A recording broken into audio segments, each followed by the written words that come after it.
Hello, myself doctor Sunita Bankira from department of commerce. और मैं आज आप लोगों के साथ M Com semester 4 compulsory paper strategic management में एक यूनिट 1 में टॉपिक है ऑब्जेक्टिव्स से संबंधित मैं डिस्कशन करूंगी कि ऑब्जेक्टिव क्या है, what are the factors affecting and governing objectives, importance क्या है, स्टेप्स क्या होती है, इस पर मैं छोटा सा एक डिस्कशन करूंगी। तो स्टार्ट करते हैं। Meaning of objective. Objective represent a managerial commitment to achieve specified result in a specified period of a time. They clearly spells out the quantity and quality of performance to be achieved, the time period, the process and the person who is responsible for the achievement of the objective.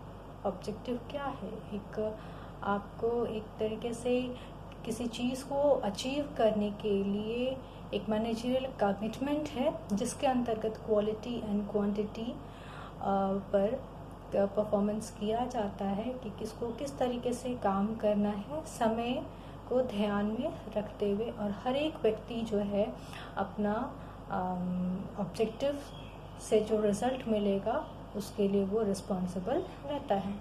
तो if we define objective, we can say that objective state what is to be accomplished by one and should be quantified if possible. ठीक है.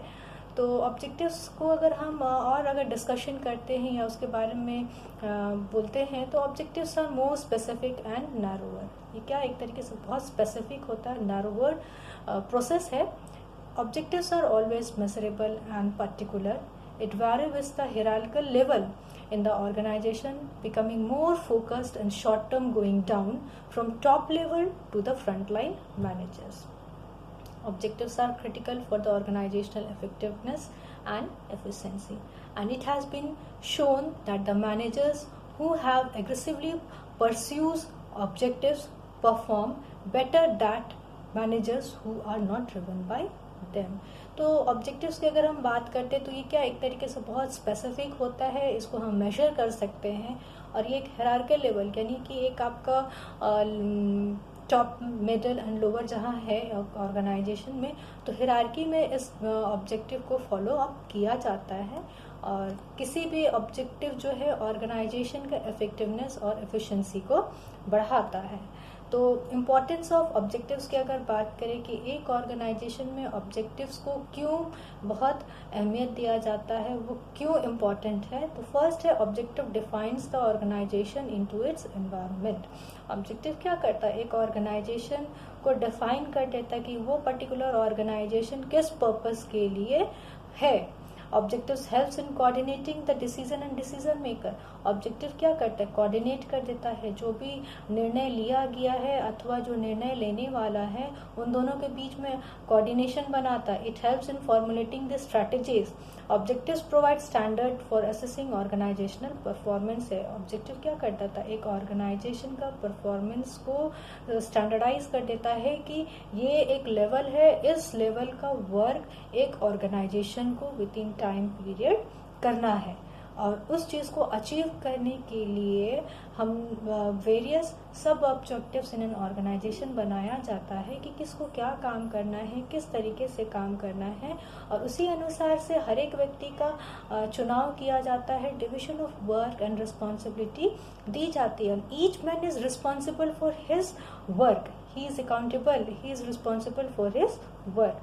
Characteristics of good objective. जब हम एक objective एक organisation में देखते हैं तो हर एक ऑब्जेक्टिव का कुछ ना कुछ बेसिक फीचर या कैरेक्टरिस्टिक्स होता है. पहला है स्पेसिफिक है, वो आपका टोटली एक फोकस करता है ऑर्गेनाइजेशन का पर्पस को, जो कि मैंने एक पहला लेक्चर में मैंने दिया था कि ये है आपका सेंटर ओरिएंटेड होता है और आपके ऑर्गेनाइजेशन को वो डिफाइन कर देता है. वो बहुत स्पेसिफिक होता है. टाइम हॉरिजन होता है. जो भी ऑब्जेक्टिव होता है वो टाइम को ध्यान में रखते हुए बनाया जाता है. आप वो शॉर्ट टर्म हो सकता है, मीडियम टर्म ऑब्जेक्टिव हो सकता है, या may be long term objective होता है, एंड अकॉर्डिंगली जो है आपके ऑर्गेनाइजेशन में स्ट्रैटेजीज को बनाया जाता है.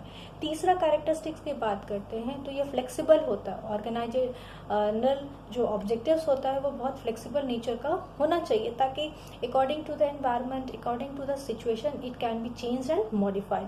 चौथा अगर हम इसकी बात करते हैं कैरेक्टरिस्टिक्स की बात, तो ये आपका अटेनेबल होना चाहिए।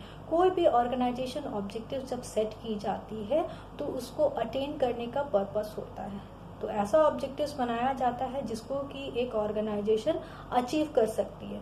पांचवा, वो मेजरेबल होना चाहिए। जब भी कोई ऑब्जेक्टिव बनाया जाता है तो मेजरेबल होना चाहिए। जो ऑब्जेक्टिव एक ऑर्गेनाइजेशन सेट किया है, टारगेट किया है, उसको किस तरीके से अचीव किया गया है उसको मेजर करना होता है कि वो सेटअप ऑफ जो ऑब्जेक्टिव्स था वो उतना दूर तक हम उसको अचीव कर पाए हैं या नहीं कर पाए हैं,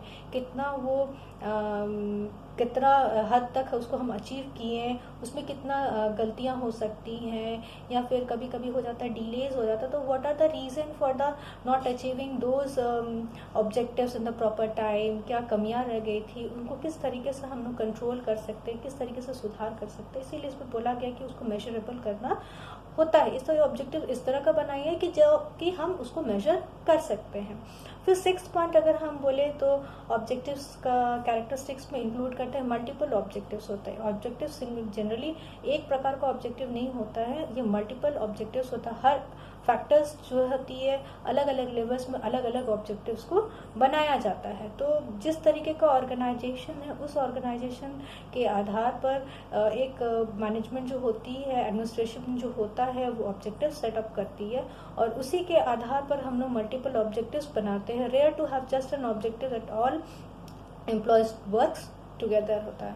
फिर उसके बाद even when the management aligns different objectives even similarly opposing ones but all effort is coordinated in the same direction. Characteristics में इनके अलावा अगर हम इंक्लूड करते हैं तो ये क्या करते हैं, facilitate to achieve missions and goal होता है। इन जो 6 बेसिक कैरेक्टरिस्टिक्स जो है के अलावा उनके ऑब्जेक्टिव्स की अगर हम बात करेंगे तो ये किस तरीके से उसमें होना चाहिए कि ये to achieve mission and goal, basis of strategic decision making, clear the relationship between the organisation and the environment, understandable to each member of the organisation. ऐसा ऑब्जेक्टिव हो कि हर एक व्यक्ति उसको समझ सकते हैं। व्यक्ति से मतलब होता है कि employer and employee in an organisation उसको समझ सके, इसको हम कंट्रोल कर सके, टाइम फ्रेम बाउंड्री में उसको हम रख सके। इट शुड बी चैलेंजेबल, ये एक तरीके का चैलेंजिंग होना चाहिए ताकि ऑर्गेनाइजेशन के जितने भी एम्प्लॉयज है उसको एज अ एक्सेप्ट करते हुए अपना पूरा मोटिवेटेड होते हुए उसको अचीव करने के लिए उसमें फोकस्ड रहें। फिर उसके बाद इसमें अगर हम बात करें तो it is framed with in the constraint होता है। और लास्टली अगर हम इसमें बात करेंगे तो इट मोटिवेट्स द एम्प्लॉयज होगी। फिर फैक्टर्स होता है, बहुत सारा ऑब्जेक्टिव्स जब हम लोग बात करेंगे ऑर्गेनाइजेशन में, तो ऑर्गेनाइजेशनल ऑब्जेक्टिव्स जब भी बनाया जाता है तो बहुत सारे फैक्टर्स उसको ध्यान देना होता है। तो what are the factors that affects objective होता है, गुड ऑब्जेक्टिव एन ऑर्गेनाइजेशन होता है। सबसे पहले बात है साइज ऑफ द ऑर्गेनाइजेशन, जिस तरीके का साइज रहेगा उसी तरीके का ऑब्जेक्टिव आपको बनाया जाता है। लेवल्स ऑफ द मैनेजमेंट होता है, एक ऑर्गेनाइजेशन में वेरियस लेवल्स ऑफ मैनेजमेंट होती है, तो हर लेवल ऑफ द मैनेजमेंट के एस्पेक्ट से ऑर्गेनाइजेशनल ऑब्जेक्टिव्स बनाया जाता है। Organisational culture, culture is a system shared set of values, beliefs and norms. यहाँ पर जो जिस कल्चरल वैल्यूज में एक ऑर्गेनाइजेशन काम करता है उस कल्चरल के आधार पे भी, कल्चर के आधार पे भी ऑर्गेनाइजेशन ऑब्जेक्टिव्स को बनाया जाता है। फिर हम बात करते हैं एरियाज ऑफ ऑब्जेक्टिव की, कौन कौन सा क्षेत्र है जहाँ ऑब्जेक्टिव्स को यूज़ किया जाता है एक ऑर्गेनाइजेशन में है। तो पहला है कि organisational objective related to the market share. कोई भी production of goods and services होता है ऑर्गेनाइजेशन के द्वारा, तो हमको जो ऑब्जेक्टिव है, मेरा ऑब्जेक्टिव जो होगा मार्केट शेयर से रिलेटेड भी होना चाहिए। Leadership in innovation and technology, नए तकनीकी एवं उपकरण से रिलेटेड भी ऑब्जेक्टिव्स होना चाहिए। Product quality and productivity, resource level, मेरा जो 3 M's है, man, money and material levels जो है उस एरिया में भी मेरा ऑब्जेक्टिव होता है, उससे रिलेटेड भी मेरा ऑब्जेक्टिव है। Customer satisfaction, the most important one, whatever we में produce and sell in the market, but ultimate is that the customer should be satisfied. तो मेरा जो स्ट्रैटेजी रहेगा या फिर उसके आधार पर जो मैं ऑर्गेनाइजेशन जो ऑब्जेक्टिव बनाती है वो आपका कस्टमर सेटिस्फैक्शन रिलेटेड भी रहता है। परफॉर्मेंस लेवल भी रहता है। जैसे मैंने बताया कि ऑर्गेनाइजेशन में जब भी ऑब्जेक्टिव सेट होगा तो लेवल्स ऑफ मैनेजमेंट के आधार पर right man for right job किया जाता है, delegation of authority and duties की जाती है। तो हर एक जो पर्सन अपना जो परफॉर्मेंस देता है या टास्क करता है, उनका परफॉर्मेंस लेवल को भी चेक करना ज़रूरी है। तो इस एरिया में भी इस फील्ड में भी ऑब्जेक्टिव का रोल रहता है। देन सोशल रिस्पॉन्सिवनेस भी है आपका एरिया ऑफ ऑब्जेक्टिव्स में। फिर उसके बाद अगर हम बात करेंगे कि ऑब्जेक्टिव्स में और सोशल रिस्पॉन्सिवनेस में क्या होना चाहिए, तो business response to society and community by specifying explicit objectives for socially beneficial activities है।